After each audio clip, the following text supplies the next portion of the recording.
আপনি কি জানেন নির্বাচনে একজন এমপি প্রার্থী কত টাকা খরচ করতে পারে? সর্বোচ্চ 25 লাখ বা ভোটার প্রতি 10 টাকা।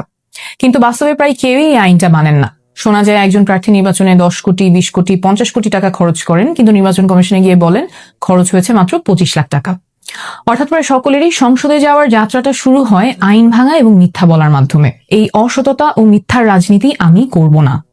এনসিপি থেকে আমি ঢাকা 9 আসনে মনোনয়নপ্রাপ্ত হয়েছি এবং আমি প্রতিজ্ঞা করছি আইনে অনুমোদিত টাকার বাইরে একটা টাকাও আমি খরচ করব না। অনেকেই বলেন যে এত অল্প বাজেটে নির্বাচন করা সম্ভব না, আমি বেশি আইডিয়ালিস্টিক, এভাবে নির্বাচন হয় না। কিন্তু নতুন বাংলাদেশ করতে আমাদের এইটাই করতে হবে, এটা করা ছাড়া কোনো বিকল্প নাই।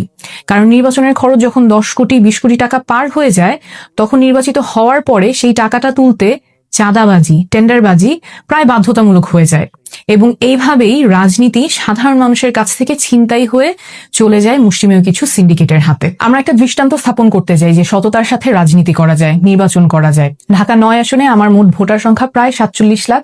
নির্বাচন কমিশনের আইন অনুযায়ী আমি মোট ব্যয় করতে পারবো 46,93,580 টাকা এবং এই টাকাটা আমি আপনাদের কাছ থেকে চাই।